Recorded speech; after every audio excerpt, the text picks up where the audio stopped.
Now, I love your take on Jerry Seinfeld not giving a stuff about offending the pro-Palestinian, anti-Israeli movement. Have a look at this. Jerry, can I get a selfie? Sure. Free Palestine. I don't care about Palestine. That's sad. Now, that's how you do it, Tom Hanks. If you're going to be controversial, at least, I don't know, be interesting and a little bit funny. I'd imagine Josh is copping all sorts of flack for that, but I doubt he cares.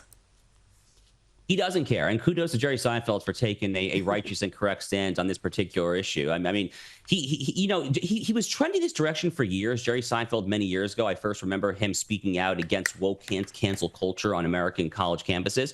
This is clearly an issue that he cares about. He visited Israel after October 7th. There was actually, he's a diehard New York Mets baseball fan. There was actually a clip of Jerry Seinfeld at a Mets game back during baseball season a few months ago here in the U.S., and they kind of zoomed in on him, and he was wearing his Mets uniform, and he said, "Let's go Mets and let's go IDF." So he's been very public about this for a while now. But, this son of a you-know-what here on camera, that guy had that coming, frankly. And good for Jerry Seinfeld for not backing away in the heat of the moment there. I hope that he only doubles down from here. I think he will, actually.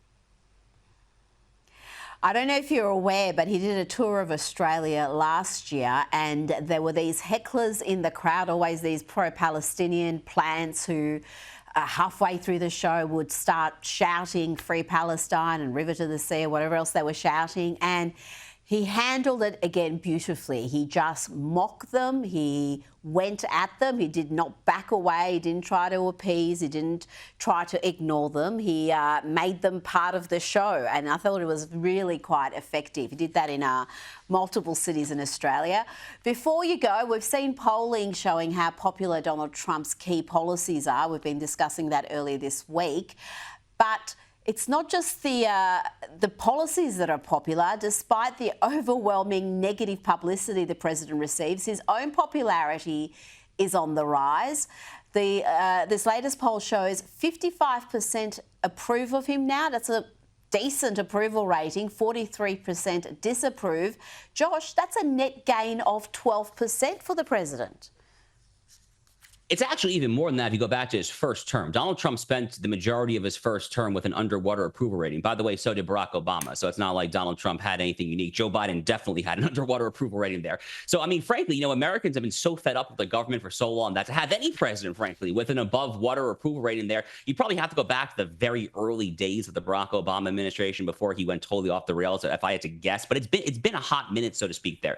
And the reason for that is because Donald Trump leads what I like to refer to as a coalition of the common sense. It is really not a particularly partisan movement here. You have ex-Democrats like RFK Jr., like Tulsi Gabbard. It frankly is a coalition of people who are just sick of stupid crap. I'm sorry to not phrase it more artfully, but that really basically is what it is. It is a coalition of people that are sick of gender ideology. They are sick of this idea of universal values and mass migration policy there. They just want normalcy. They want basic common sense stuff. Thankfully, Donald Trump came in with a mighty vengeance in this MAGA 2.0 second term, and he's delivering oodles and oodles of good old-fashioned common sense.